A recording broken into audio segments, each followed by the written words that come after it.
Glenn Ashby, Andy Maloney, Louis Sinclair, Marcus Van der Poel, Steven Ferguson, Simon Van Velthoven, Joey Sullivan, Finn Henry, Guy Endin, Holland Sage. Congratulations.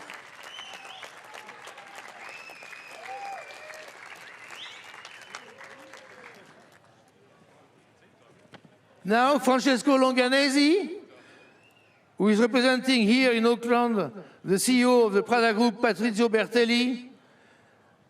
Patrizio Bertelli is a keen sailor. He loved the America's Cup and won the Challenger Series in 2000. This is his 5th attempt at the America's Cup with an Italian team. Luna Rossa is very fast sometimes, but very elegant. So Francesco will now present the trophy to the winner. I'm sure that Mr. Bertelli was stuck on his TV this morning at 5 a.m. Francesco.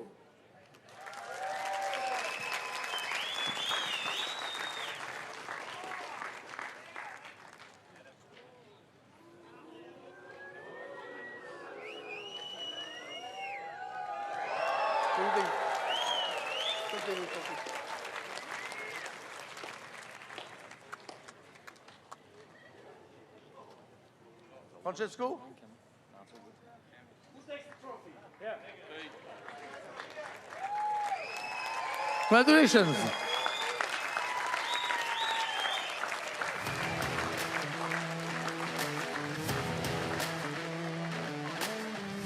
And now some Même Champagne. Même Champagne, the winners. The winners.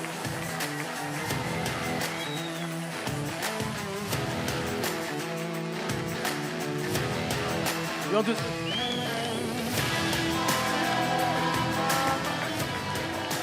Louis. Great step forward.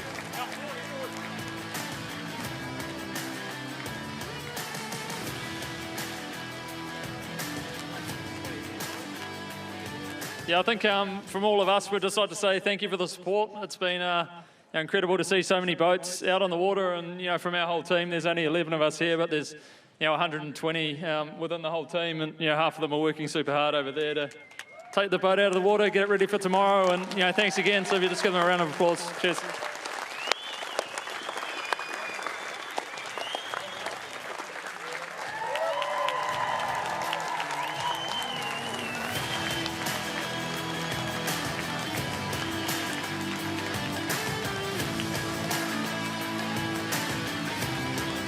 This is very exciting. There will be another race tomorrow, the Prada Christmas Cup. So watch the racing tomorrow. You can watch from here on the big screen. Congratulations. Keep it. There's another trophy tomorrow.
Camera over there already.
very much.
So what a day.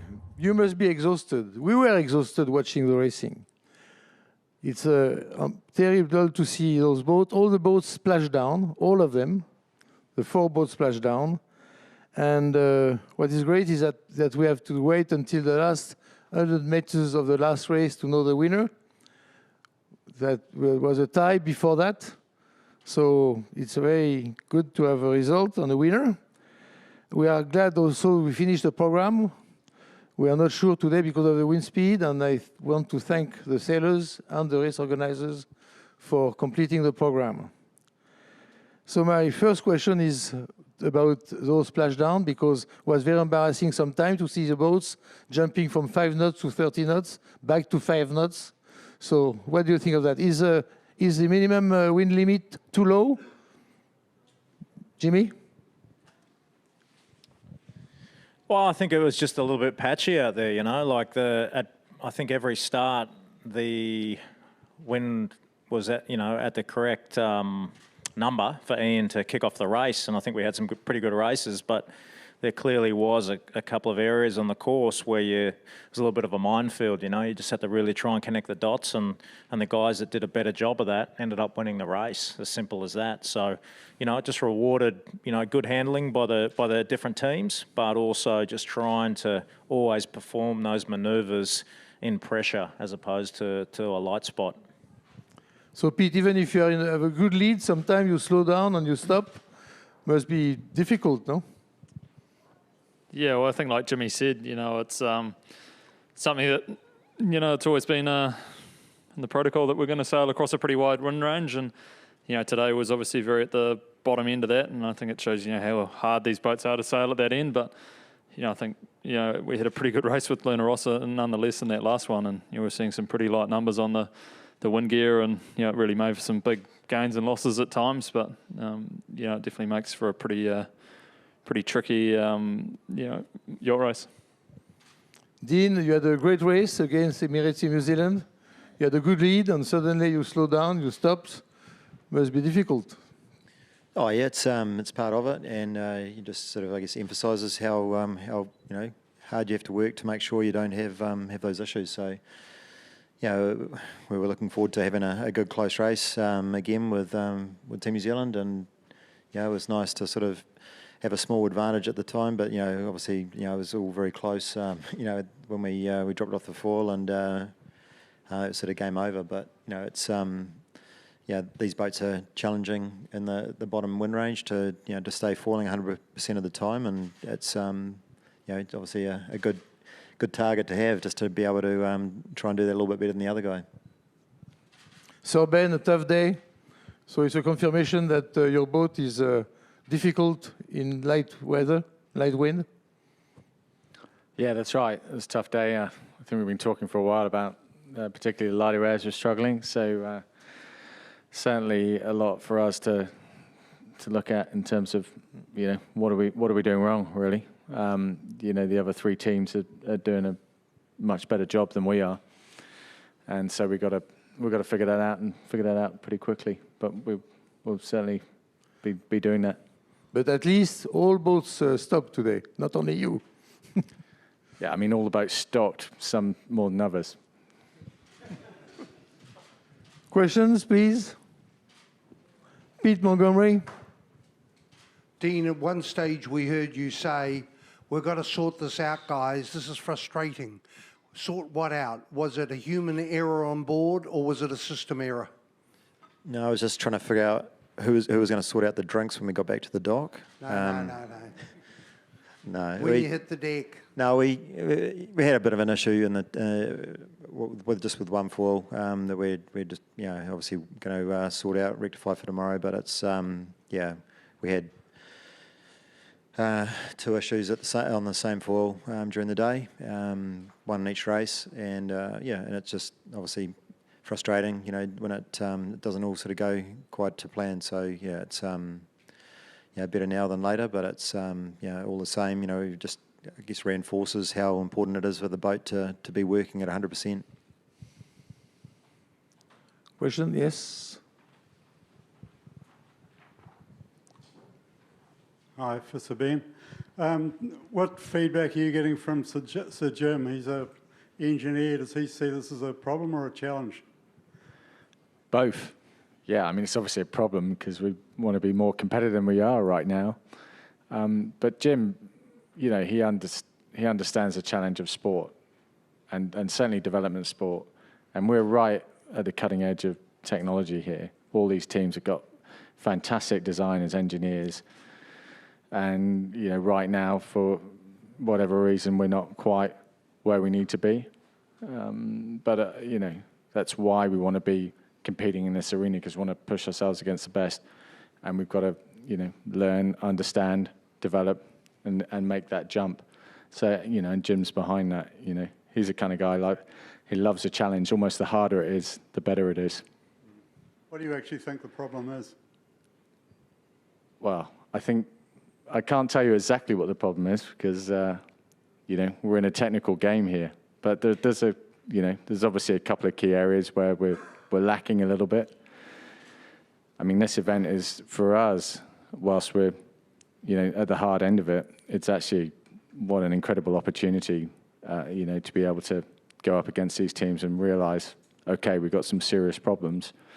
We've got a little bit of time to be able to turn that around and make the most of that opportunity. But there's two extreme boats out there. One's coming first, one's coming last. The two simple ones are in the middle, so... It's a bit harsh for the guys in the middle. Yeah, but I mean, do you think the problem's with the skeg and the way that sits when it gets in the water and has a problem lifting, or what? Yeah, you know, clearly the hull shapes have got a bit to do with it. The foils, the rig, the sails, the systems. There's probably 5 or 6 key areas that you've got to nail and get right to get the best out of these boats. And, you know, we're obviously lacking in a couple of those areas. Thanks. Yes. Peter, what did you learn about your team today in 2 pressure situations and both races sort of poor starts? And how important is it for the team, given you're going away for a while after this, to actually, you know, win these races, win the trophies, rather than just get a feel for everyone else? Yeah, I think we're, you know, incredibly pleased by the way we managed to come through in both races. You know, the first one, you know, Dean and the guys got a pretty nice right shift off the start line, so they got out to a nice little jump, and we just kind of tried to keep it close and take our opportunities. And then, you know, the second one that got a whole heap lighter than we thought it was in the pre-starts, we ended up actually laying the pin, which gave, you know, Jimmy and the Italian Luna Rossa a pretty good jump in that one. But, you know, for us, we've definitely, you know, pretty happy with how the boat was going, and it's pretty interesting to see, you know, where you actually are strong and weak. You know, it seemed like the Luna Rossa guys were attacking, you know, pretty well up that last beat. Sorry, not just the last beat, through that whole race, but, you know, I think, you know, it gives us a lot to go away and work on, which we're, you know, excited by the challenge. Yes, Todd Neal. Dean, Todd Nile from Stuff. Are you where you want to be at this point in this campaign? Well, I think, you know, like everyone, it's this has been kind of coming into this event, hoping that you're sort of in, you know, in a position where you know you can see there's opportunity, and you know we're, you know, I think we've seen enough here to know that you know that we're close or close enough, but we know that there's a lot of work that we have to do to get better, because you know where we are today is not going to be good enough, you know, come next year. So, you know, we've got a lot of things that we are going to keep improving, and yeah, it's been a great great opportunity for the whole team to go through the process of preparing the racing and learning what it's like to have a couple of these boats on the start line and around the race course. And I think, you know, all the teams will take some valuable lessons away, and you know, it'll be interesting to see, you know, where everyone sits when we come back together as the challengers in January. And Pete, did you expect some of the challenges to be so competitive? Yeah, I think, you it's one thing that with the AC 75 class rule that, there's a massive scope, and that you can explore and design. But, on the other hand, there are a lot of rules which are very confining. So, effectively the boats, I think, when they're up and going, all not that different. But it's, just the little details on top of that. So, I think, we've really enjoyed the challenge, and, been pretty happy with how we've been going. So, probably the other thing to say, I think, is, we've just been blown away by how many, Kiwis have got out and supported the events, and, seeing that many boats, around the racetrack, albeit it being a little bit hard for Ian to, keep them out of the racetrack, was pretty amazing. And, I think it's just a sign of things to come for the rest of the summer. The race was late just because of the spectator fleet or also because of the wind conditions? You know that? You know what? No? Okay, thank you. One more question from the audience. Jimmy, Michael Burgess, New Zealand Herald. Are you surprised by the amount of match racing we've seen in these boats so far, and what do you think that means for January, February and maybe March? Not really. No, I'm not surprised. I mean, the boats, the fast foiling boats, we've seen great match racing in the past with fast foiling boats. I think the big difference here is that the design envelope is so big compared to, let's say, the last couple of goes around. There, a lot of the components in the last couple of goes around were, one design, hulls, wings, stuff like that. So, I think that's why we're seeing some big differences in performance, and when one boat is strong and when another boat isn't. And we, for us, it was a really interesting day today to see the Kiwis on the bottom end. We've mainly, all the practice stuff we've done against these guys has been typically in sort of mid-range to stronger breeze, and so we got our first taste against them today. So we learned a lot from that. And so who knows, either Dean or I will get one last shot at them tomorrow to try and learn as much as we can, and then that's it, until, one of us comes out of the Prada Cup. One more question on the floor. We switch to Zoom. Yes? Only 3-4 questions tonight. Huh? We have some questions. The first one, Mark Reid, Bay and Delta Yachtsman. Greetings, everybody. Great day of racing. This is for Dean. Do you think the boats are too technical with all the uploads and data? Are you guys being held hostage by all the software glitches? I guess you're referring to the information coming from the race management. But yeah, it's been a bit challenging to get the information to the boats at times. It does arrive often a little bit late, but but normally it seems to get there. It sounds like a few of the guys have had had issues yesterday. I think Jimmy, I think you guys had issues with mark positioning or something, but yeah, hopefully that all gets resolved in time for the Prada Cup racing. Next question, Vittorio D'Albertas. Vittorio. Hi, everybody. The question is for James and Peter. We saw a very tricky last race. Do you think a code zero, the use of code zero, could have made the race more tricky or less tricky than this? Definitely would have helped when we couldn't get on the foils. No question about that. That would have been nice to have a code zero there. But the problem was for the rest of the race, it wouldn't have helped. You would have been significantly slower. And I think the first beat, after we came off the line together, was clearly into a jib, and if one of the boats had the code zero, I think they would have just got, pretty smashed by the time they got to the top mark. So, yeah, it's a tough one, like if, there was a range for it, but not at the start. And that's when the guys have to make the calls for the setup of the boat. They can't just decide to do a sail change in this racing. You got to make your call, 10 minutes, 15 minutes before the start, and that's what you got. So do you mean we will not see any code zero when racing? Oh, we might. No, I'm not saying that. We might see the code zeros, but today, for when the start gun went, and that 5-10 minutes before the start, for us, we didn't think it was code zero. Had it been lighter, maybe, yeah. Next is Stefano Vegliani from Italy. Hi to everybody. Question for Jimmy. So we seem that you sail much more comfortable in light wind. And so is it because you think that in January and especially in February, the wind condition will be lighter than we saw the last days? I wouldn't say that. I mean, I thought we had two really good races against Dean yesterday, and it was mid-range conditions. I thought the boat was very competitive. I think we could have come off the water yesterday with 2 race wins, but we you know, myself included, made some mistakes. But it was very, very tight racing, and yeah, I thought the boat was performing really well.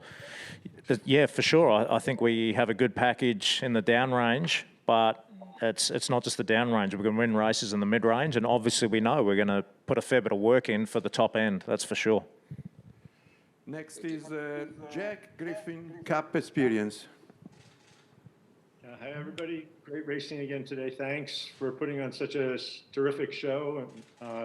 Quick question for Jimmy. We can see in the video sometimes that you and Keko seem to have some kind of a slider switch next to your filming station. What does that control? That's basically, it controls the foil. Yeah, so when you know, if Keko's driving, I'm trimming the foil, and when I'm driving, Keko's trimming the foil. Very cool, thank you. Now we have Michele Tognozzi from Farevela. I think the question is similar.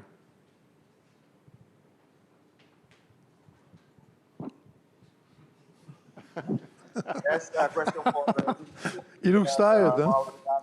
Against Team New Zealand, how do you share the pre-start with Francesco Bruni, who made the final call for the Kiwi on the left side of the line? Michele, non abbiamo sentito. Say again. Can you repeat? Was that in Italian, was it? No. Yeah, I repeat. Can you hear me?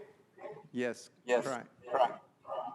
Yes, it's a question for Jimmy Spittle about the last start against Team New Zealand.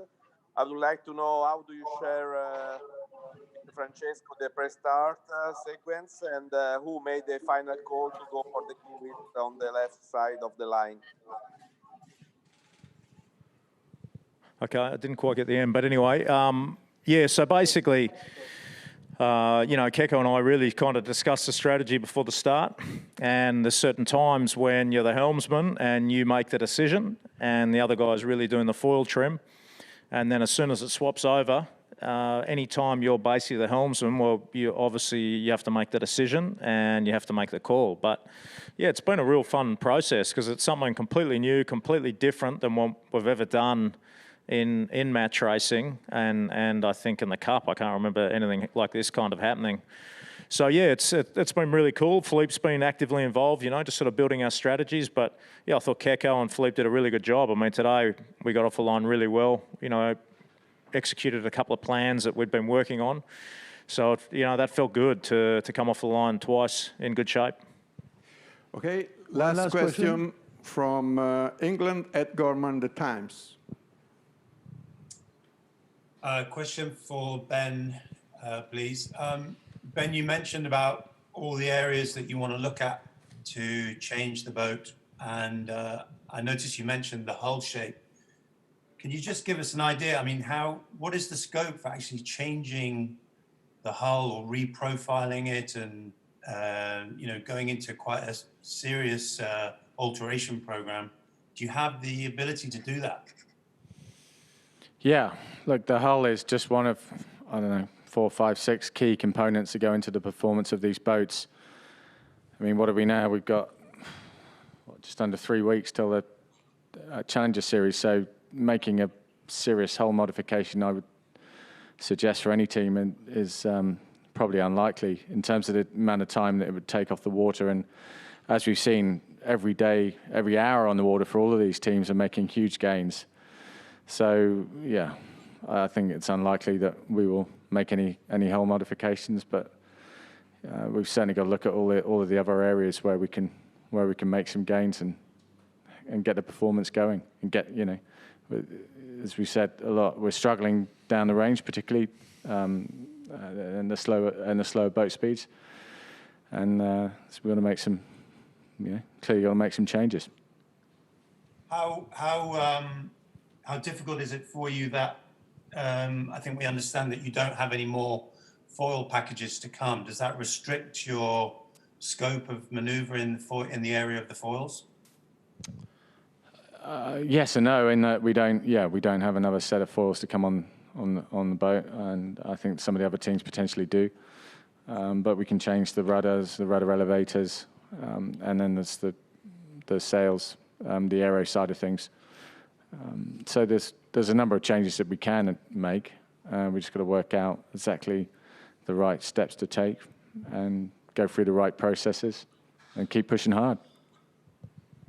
Thank you. So tomorrow, the Christmas race, the Prada Christmas race, with ETNZ against Ineos Team UK in the first semi-finals, and American Magic and Luna Rossa Prada Pirelli in the second semi-final. See you tomorrow. Thank you very much.